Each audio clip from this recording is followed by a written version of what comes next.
Hello बच्चों। चलो आज सभी लोगों का फिर से स्वागत है अपने इस केमिस्ट्री क्लास में। और आज हम लोग पढ़ने वाले हैं कक्षा 12 के अंतर्गत विद्युत रसायन, जो कि तीसरा चैप्टर है। और इसमें हम लोग क्या पढ़ेंगे? इसमें हम लोग पढ़ेंगे विद्युत रासायनिक श्रेणी के अनुप्रयोग।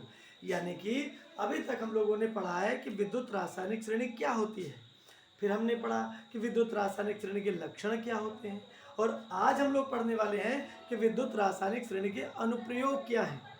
यानी कि जो रासायनिक अभिक्रियाएं हैं उनमें विद्युत रासायनिक श्रेणी की क्या उपयोगिता है, क्या प्रयोग है इसका। तो चलो आज हम लोग पढ़ते हैं विद्युत रासायनिक श्रेणी के अनुप्रयोग, यानी कि एप्लीकेशंस ऑफ इलेक्ट्रोकेमिकल सीरीज। तो देखो यहाँ पे देखो ये 8 अनुप्रयोग हम लोगों को पढ़ने हैं। तो चलो पहले अनुप्रयोग को समझते हैं। इसमें कह रहा है कि जिस धातु का E0 अधिक ऋणात्मक होता है वह उतनी अधिक क्रियाशील होती है। आई बात समझ में? तो देखो विद्युत रासायनिक श्रेणी में लिथियम के का मान देखो सबसे ज्यादा ऋणात्मक है, तो ये सबसे ज्यादा क्रियाशील होगी। फिर उसके नीचे आ जाओ, पोटेशियम का भी ऋणात्मक है, लेकिन लिथियम की तुलना में थोड़ा सा कम ऋणात्मक है, तो ये थोड़ी सी कम क्रियाशील होगी।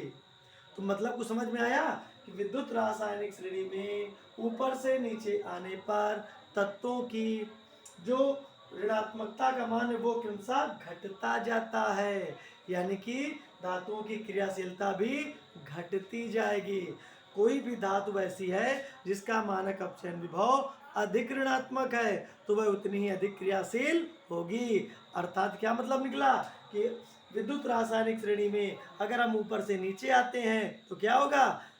तत्वों की क्रियाशीलता कम होगी। आई बात समझ में? तो अगर कोई क्वेश्चन पूछ ले, क्वेश्चन कि एक ए बराबर है -3.2, एक बी बराबर है -2.41, एक सी बराबर दिया गया है 0.52 और एक डी बराबर दिया गया है प्लस का 0.21। अब अगर कोई पूछे कि इनको इनकी क्रियाशीलता के बढ़ते हुए क्रम में लिखो तो क्या करोगे? जिसका मान ज्यादा ऋणात्मक वह उतनी ही अधिक क्रियाशील।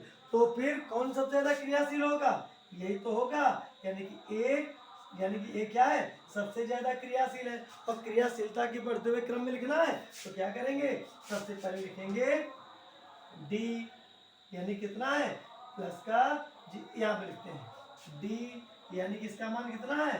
प्लस सबसे ज्यादा सबसे कम क्रियाशील ये प्लस का 0.21, डी के बाद फिर सी प्लस का 0.52 और फिर है बी, यानी कि माइनस का 2.41 और फिर है ए, यानी कि माइनस का 3.21। तो ये देखो क्रियाशीलता के बढ़ते हुए क्रम में लिख दिया। तो ऐसे ही अगर कोई क्वेश्चन पूछे कि कोई 2-3 धातुएं दी गई हों, उनके मानक अपचयन विभव दिए गए हों और पूछा जाए कि इनको बढ़ते हुए मानक अपचयन विभव के क्रम में लिखो, या इससे कहा जाए कि इनकी क्रियाशीलता के बढ़ते हुए क्रम में लिखो, तो क्या करेंगे? इसी प्रकार से लिखेंगे ना। आई बात समझ में? तो चलो अब देखते हैं दूसरा पॉइंट। विद्युत रासायनिक श्रेणी में जिस धातु का E0 यानी कि मानक अपचयन विभव अधिक ऋणात्मक होता है वह उतनी ही अधिक धन विद्युती होती है। मतलब जिस धातु का मानक अपचयन विभव अधिक ऋणात्मक होगा वह उतनी ही धन विद्युती होगी। और धन विद्युती का मतलब क्या होता है? तो चलो ये समझते हैं। अगर कोई धातु आसानी से इलेक्ट्रॉन त्याग कर धन आयन बनाने की प्रवृत्ति रखती है तो हम कहते हैं कि वो धन विद्युती धातु है। अगर कोई धातु इलेक्ट्रॉन आसानी से निकाल के धन आयन बनाने की प्रवृत्ति रखती है तो वो क्या होती है? धन विद्युती धातु। ऐसे तत्वों को हम धन विद्युती तत्व कहते हैं। और जो धातु जिस धातु का मानक अपचयन विभव अधिक ऋणात्मक होगा वह उतनी ही प्रबल धन विद्युती होगी। यानी कि विद्युत रासायनिक श्रेणी में देखो सबसे ऊपर स्थित धातु सबसे ज्यादा उसका मानक, सबसे ज्यादा ऋणात्मक उसका मानक अपचयन विभव है, यानी कि इलेक्ट्रॉन त्याग कर धनायन बनाने की प्रवृत्ति सबसे ज्यादा इसी की है। यानी कि अगर हम विद्युत रासायनिक श्रेणी में ऊपर से नीचे आए तो तत्वों का इलेक्ट्रॉन त्याग कर धन आयन बनाने की प्रवृत्ति क्रमशः घटती जाती है। ठीक, तो आई बात समझ में। तो अब जानते हैं हम इसका तीसरा नंबर।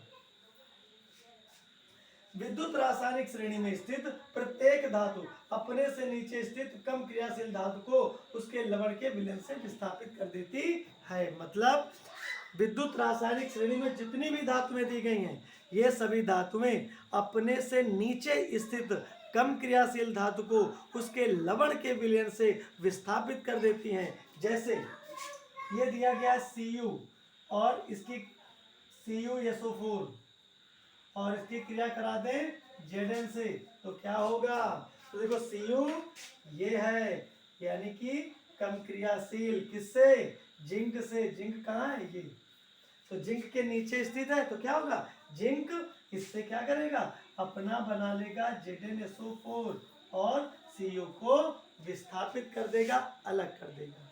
कोई भी धातु हो, हमने ले लिया ये, चलो हमने ले लिया MgCl2, क्रिया करवा दी सोडियम से, तो सोडियम देखो ऊपर है, Mg नीचे है, सोडियम ज्यादा क्रियाशील है, तो क्या करेगा? ये बना लेगा NaCl और प्लस Mg अलग हो जाएगा। आई बात समझ में। तो जो जितनी भी धातुएं दी गई हैं, ये अपने से नीचे स्थित धातुओं को उनके लवण के विलयन से अलग कर देती हैं। अब देखते हैं अगला पॉइंट। अगला पॉइंट क्या है? विद्युत रासायनिक श्रेणी में हाइड्रोजन के ऊपर स्थित धातुएं अम्लों से क्रिया करके हाइड्रोजन गैस मुक्त करती हैं।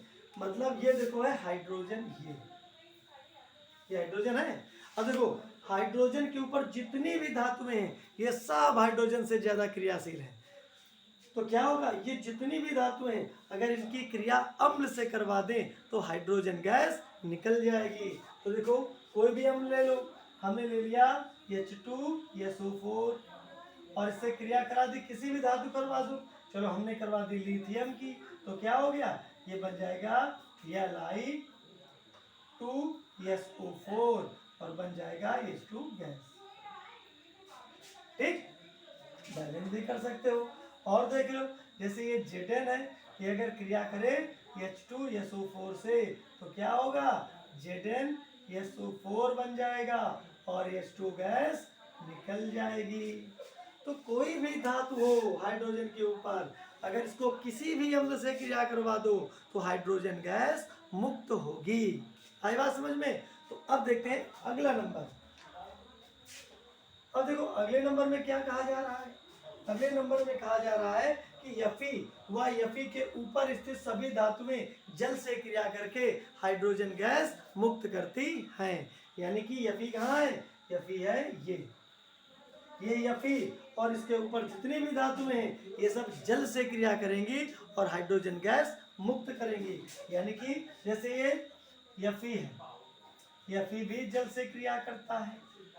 कोई भी और ले लो, Zn है, ये भी H2O से क्रिया करता है। और कोई ले लो, Mg है, ये भी H2O से क्रिया करता है। और Na ले लो, Na भी H2O से क्रिया करता है।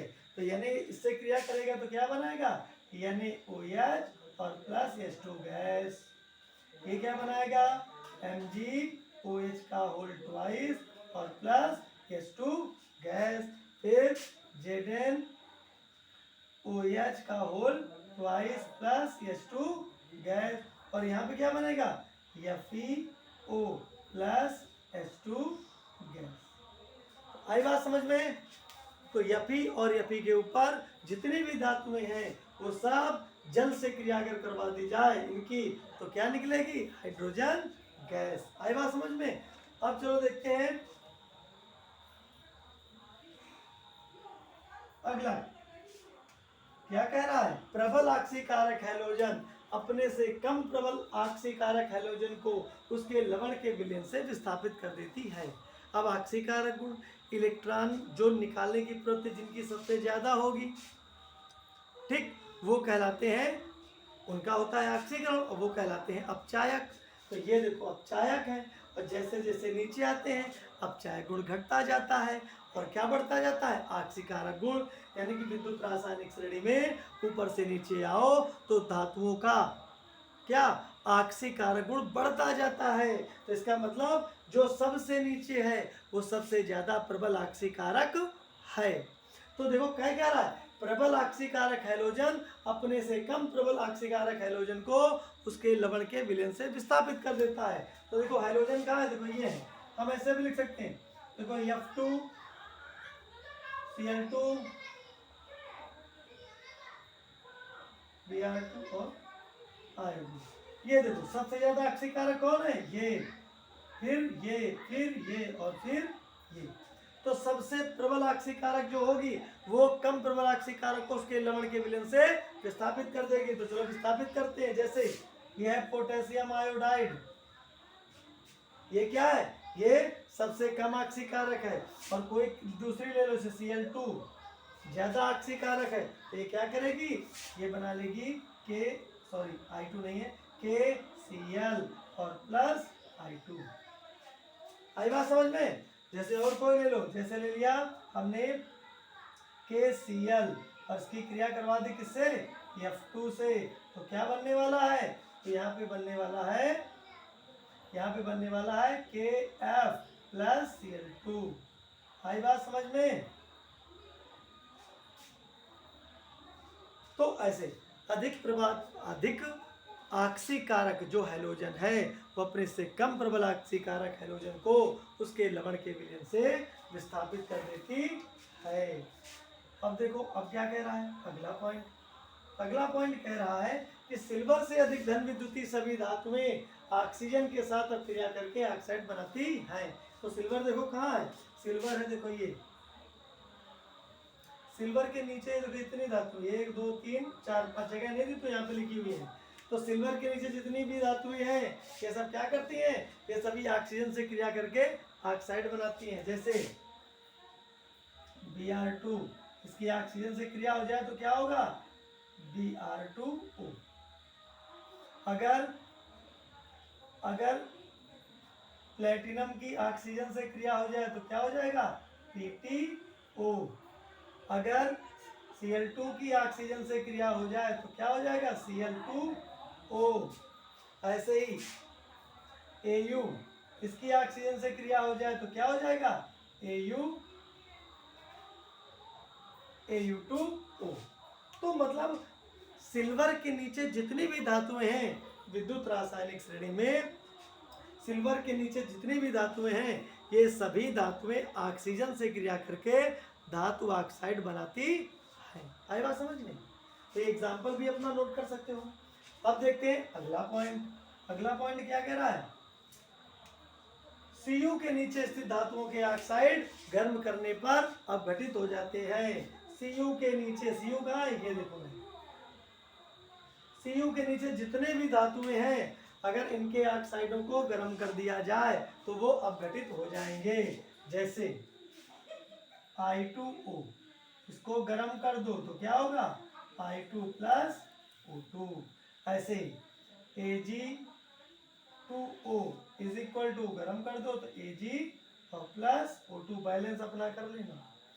ऐसे ही और कोई भी ऑक्साइड हो, जैसे Br2O गर्म कर दो तो क्या होगा, Br2 अलग और O2 अलग। यानी कि विद्युत रासायनिक श्रेणी में कॉपर के नीचे जितनी भी धातुएं हैं अगर उनके ऑक्साइडों को गर्म कर दिया जाए तो क्या हो जाएगा, वो सब अपघटित हो जाएंगे। अब देखते हैं अगला क्या कह रहा है, Fe के नीचे स्थित सभी धातुओं के ऑक्साइडों को H2 के धारा में गर्म करने पर धातु ऑक्साइड का धातु व जल में अपचयन हो जाता है। यानी कि Fe कहाँ है, Fe है ये, इसके नीचे जितनी भी धातुएं हैं इन सभी धातुओं के ऑक्साइडों को हाइड्रोजन गैस की तेज धारा में गर्म कर दिया जाए तो क्या होगा, ये सब जल में और धातुओं में अपचयित हो जाएंगे। जैसे Fe के नीचे कौन है, देखो ये ऐसे कोई भी ले लो, जैसे PbO, इसको हाइड्रोजन गैस की धारा में गर्म कर दो तो क्या होगा, ये बन जाएगा Pb और प्लस H2O। आई बात समझ में? चलो कॉपर को ले लो Cu2O, इसको अगर हाइड्रोजन गैस की धारा में गर्म कर दिया जाए तो क्या होगा? Cu धातु अलग हो जाएगी और H2O अलग हो जाएगा। आई बात समझ में? और कोई ले लो, जैसे I2O, इसको हाइड्रोजन गैस की धारा में गर्म कर दो तो बन जाएगा I2 प्लस H2O। आई बात समझ में? ये जितनी भी धातुएं हैं, जितनी भी धातुएं जो सब Fe के नीचे स्थित हैं, अगर उनकी क्रिया करवा दी जाए, उनकी क्रिया करवा दी जाए हाइड्रोजन के साथ या उन धातुओं के ऑक्साइडों को, या Fe के नीचे स्थित सभी धातुओं के ऑक्साइडों को अगर हाइड्रोजन गैस की धारा में गर्म कर दिया जाए तो वो धातु ऑक्साइड क्या होते हैं? धातु और जल में अपचयित हो जाते हैं। तो आई बात समझ में? तो इतने सारे अनुप्रयोग थे, उम्मीद है कि ये सारे के सारे समझ में आ गए होंगे। चलो इसी सारे एक चीज और जान लेते हैं।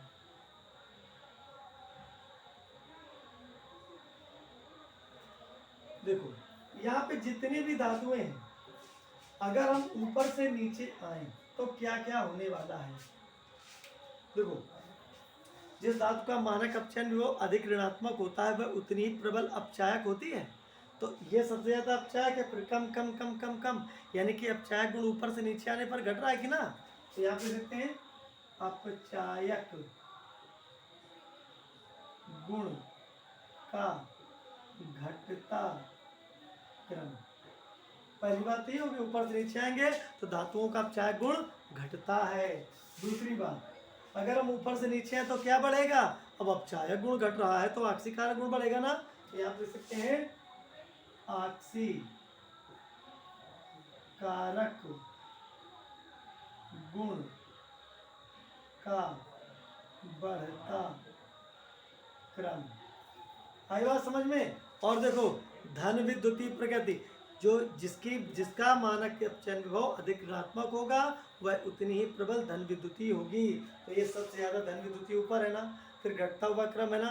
तो ऊपर से नीचे आने पर धातुओं के धन विद्युतीय लक्षण क्या होता है? घटता जाता है, यानी कि धन विद्युतीय लक्षण का घटता क्रम। और अगर धन विद्युतीय लक्षण का एक घटता हुआ क्रम है तो बढ़ता क्रम कौन सा है? यानी कि ऊपर से नीचे आएंगे तो क्या होगा? ऋण विद्युतीय गुण बढ़ता जाएगा, यानी कि ऋण विद्युतीय गुण का बढ़ता क्रम। तो कुछ पॉइंट यहाँ पे देख लिए, हाँ उम्मीद है कि सब समझ में आए होंगे। तो और अगर आगे अच्छे से समझना है तो फिर मिलेंगे और वीडियो के साथ, और बहुत सारी चीज़ें समझने के लिए हैं। तो आज यहीं तक, और इसके बाद अगली क्लास में देखेंगे इसके आगे का, यानी कि चालकत्व के बारे में अब हम लोग पढ़ेंगे अगली क्लास में। तो चलो फिर मिलते हैं अगली क्लास में, और तब तक के लिए जय हिंद जय भारत।